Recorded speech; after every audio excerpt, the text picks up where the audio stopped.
Well, the WTO is a forum where our 164 member governments come to discuss trade in all of its elements. They come to discuss problems they may have. They come to resolve disputes they may have. They come to negotiate new trade rules that better reflect the conditions of commerce in the 21st century. They examine each other's trade policies. And they get together to try and iron out any problems they may have with respect to their trading relations. We produce quite a lot of information regarding trade. We do quite a lot of research and analysis. We do quite a lot of reaching out to various stakeholders, including our member governments, to provide them with technical assistance that enables them to better understand this complex web of trading rules that date back to 1948.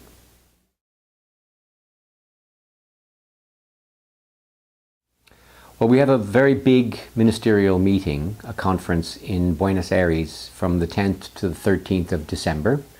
And that meeting will try and achieve negotiated solutions in some important areas, including subsidies, which lead to the depletion of fish stocks globally.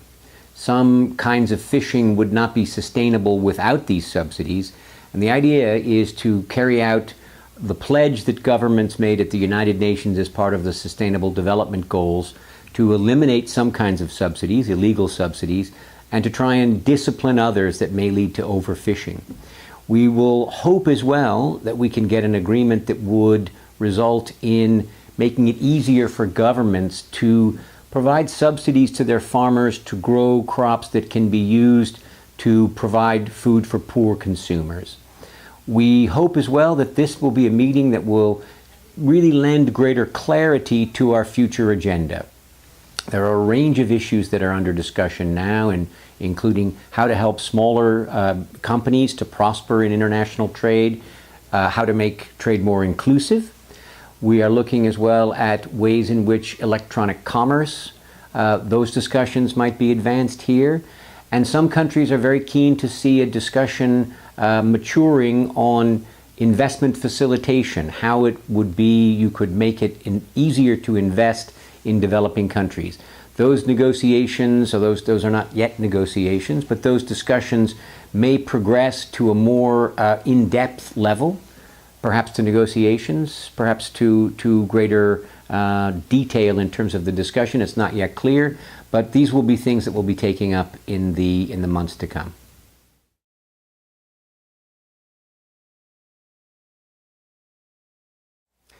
Well, we go through a rather intensive process of vetting ideas. It's a brainstorming. We do this within the division.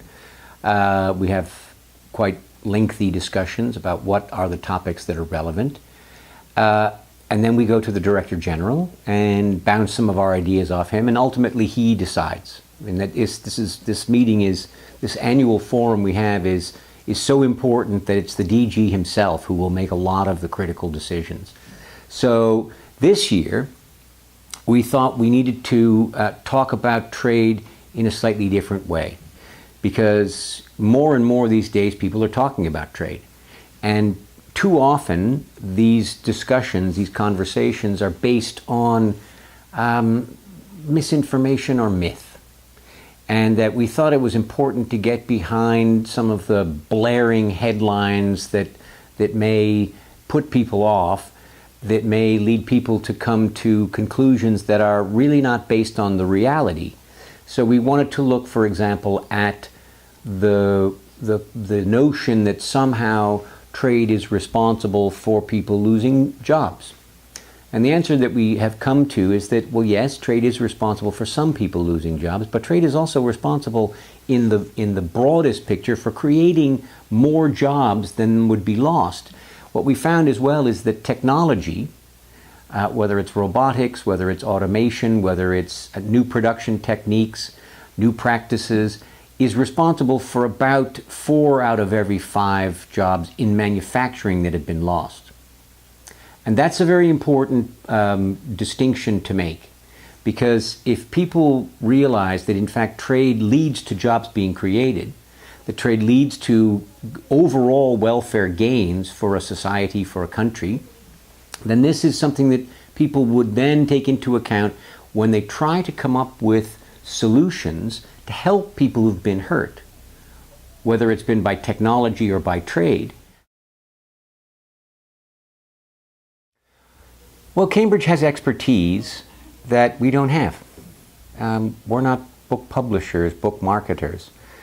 Our objective is to reach the widest possible audience, and going through a professional outfit furthers that ambition. So that's a very important element. It's a trusted company, one that's been around for centuries. I think it's the oldest book publishing company in the world, isn't it? Yeah. So we sort of thought, you know, and this goes back now almost 20 years. We thought it was a good place for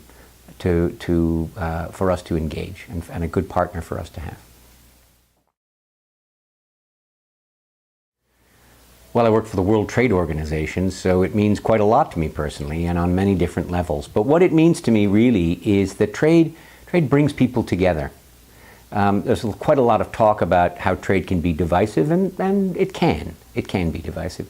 But mostly it's about people moving across borders, meeting people elsewhere, exchanging goods, exchanging services, exchanging ideas, exchanging conversations, maybe exchanging jokes, having meals together. You establish partnerships and relationships with people from a different place. And I think the more we know about different places, the more we understand how people live and work, and what they like to do, how they have fun, what they believe in. All of these things help us to better understand them, and the more you understand people, the less you may fear them or be worried about them. You realize that people are really the same wherever you go. And having friends from a great many countries, as I do, and that's because of trade. My previous life was as a journalist who covered trade, is something that makes me very happy, because I've learned a tremendous amount by doing this, and I've seen what trade can do. I've seen poor countries become far wealthier. We have succeeded in the most important, or one of the most important, Millennium Development Goals, which was cutting poverty in half. And that goal was achieved far in advance of the deadline. And trade is a major reason for that. And when you go to very poor countries and you see people have hope, people have aspirations, and trade is an important part of that. And I think we shouldn't lose sight of the importance that trade has for inspiring people to lead better lives.